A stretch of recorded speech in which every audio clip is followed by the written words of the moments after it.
Hello everybody, my name is Andrea. I'm the marketing manager at 3bot, and today I'm going to talk to you about Crane and basically help you set it up just so you know how easy it is actually. Just in case you stumble upon this video and don't know what I'm talking about, Crane is our new product and it completely changes the process of creating, well, basically anything for the web. It's our way of helping people focus on code and code alone, by just taking care of the pain points that are usually before and after coding. So let's get on with it, shall we? So first things first, the first thing you gotta do is get to the getting started guide we have online, just in case that's over here at innovation.3bot.com. Okay, there you go. It's pretty straight to the point, actually. The first thing you gotta do is download the Node.js installer if you don't have it installed in your computer. If you do, and you know what Node.js is, then you know the benefits. If not, it's okay. It's just a component that you need to have in order to run 3bot. Once you've done that, though, you gotta get to the terminal. That is a place in your computer where you can actually tell it to do whatever it is you want to do. In this case, I have it over here. Here's the terminal. And the first thing I'm going to do is I'm going to get to my documents folder so we can install everything there, just cut out of order. Okay, and once we've done that, we're going to install Crane itself. Now, Crane is an npm package. So we got to install Crane.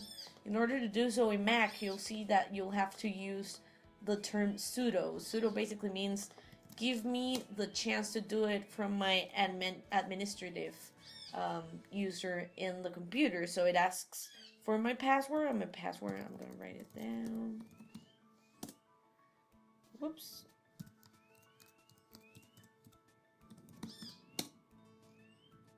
There you go. So I just entered my password. And then it starts downloading Crane. As you can see, it's downloading something that starts with npm every line. That means it's downloading packages. Now packages, or components rather, I'm sorry, are small bits of code. Or at least that's what I try to say to people that are non-dev. If you're a dev, of course you know this, but if you are not a dev, then basically what's happening right now is several of these packages are being downloaded so you can actually start building something that then, once you publish it, won't have any issues from a code point of view. For devs, we have some packages there like Browserify, Uglify, CoffeeScript, and several others. Bower too, so you can check that out. And if you ever want to change something in this, you can do it.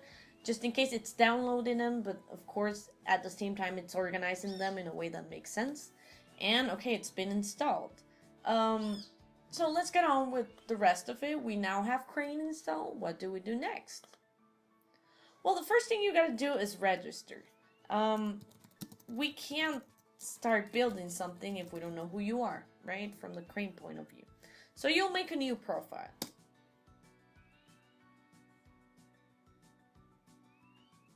There you go. It asks me for a profile name.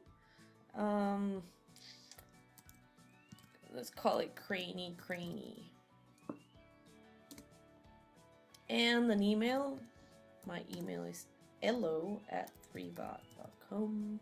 You can write to me if you need to for whatever reason.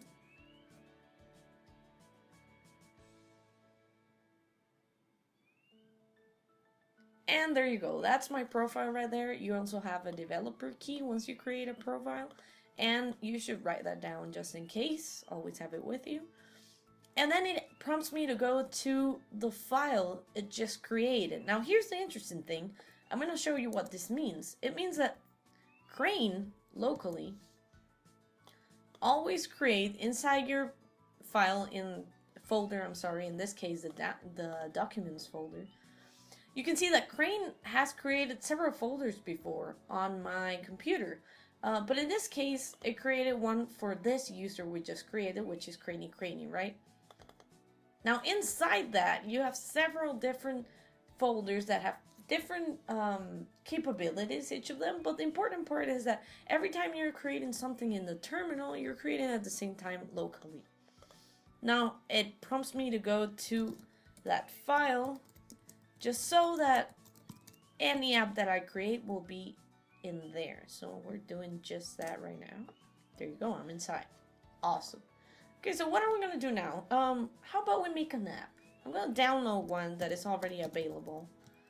It's our landing page for 3bot. I think it's a good place to start. There you go. So it's gonna ask me for the app's name. In this case, it's called Landing. You can check that over here, see? Okay, so Landing. It's gonna say, and who owns it? Well, it was done by 3bot. That's the username that did it. And it can ask me, it asks me for whatever version I want. And this is gonna be especially important in a bit, but just so you know, if you just enter, you get the latest version. Okay, and a new name. How about we call it Our Landing? Okay then, the app has been downloaded to my computer, to that specific folder I have in my documents. So check it out. If you go to Cranny and then to apps, you'll notice, yep, there's Our Landing. It's right there. So what was created inside Our Landing? That's a bit more interesting.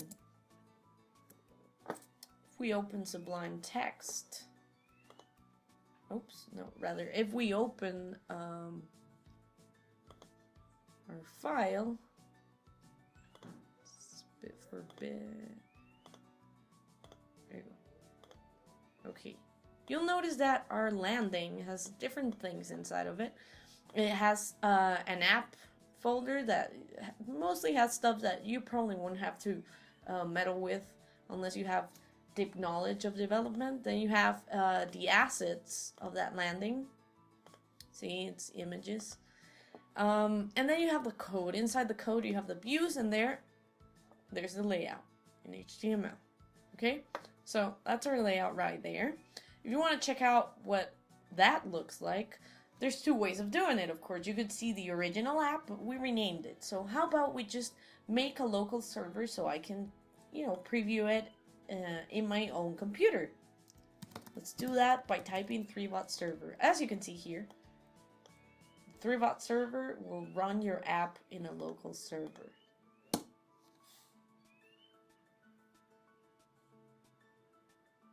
Okay, I already have a local host now. And if I want to see that app I just downloaded, I would just slash my user and then slash the name of the app, which is Our Landing, right? Pretty easy. You can see it loading over there. Okay, so this is what the app looks like. It's as simple as that. I already have a local server by just typing 3bot server.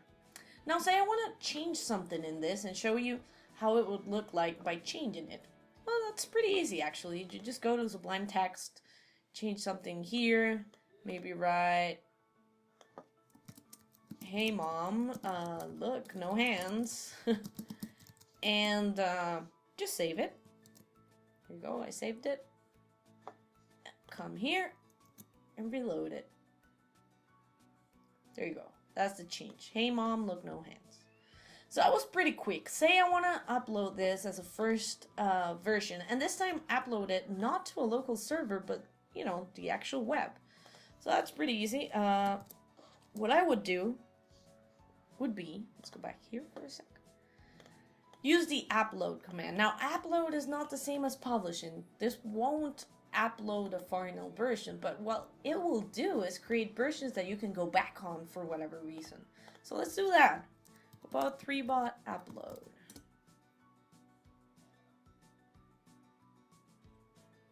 It'll ask me, what app do you want to upload? Okay, I'll just write Our Landing. That's the app we just did.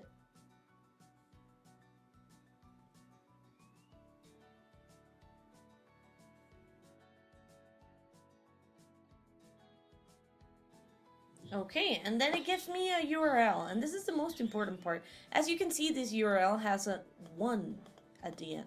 That means that I can actually have multiple versions, and each time you use the upload command, you will get a different version. And you can also go back on them for whatever reason. So if you want to download something that is not the latest version, but version 3, you can do that. And you can share that with anyone else in your team. So that's pretty practical and has not been done before as much. Let's check it out. Awesome, there's our landing. See, hey mom, look, no hands. Now, say you're done with it, you just want to get it published already. Well, pretty easy. Just write 3bot publish. See, over here, publish the final version.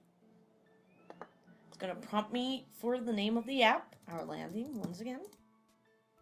The version of the app, if I just want the latest, I'll just enter. So enter. And we wait. Okay, that was quick. So this is our app. And there it is. So anyway, that was pretty easy. Like it should be, in a sense. And that's basically it. If you want to see other commands you can access, you can go 3bot-h and find out what other stuff you can do. And we also have documentation ready for you. We'll have more documentation coming on the way. Honestly, as a non-dev, it is pretty satisfying to be able to do apps just this easily. It's actually how I thought it was before I even knew the dark reality of all the stuff you have to do before you code and after you code. But with Crane, that is not even a question. You don't have to do all of that. And that's, to me, the most special part about it. Anyway, if you have any questions whatsoever, you can get in touch with me at my email, hello@3bot.com, or you can get in touch with any of our devs. I'll put the contacts below, and just let me know how it goes. Thanks. Bye.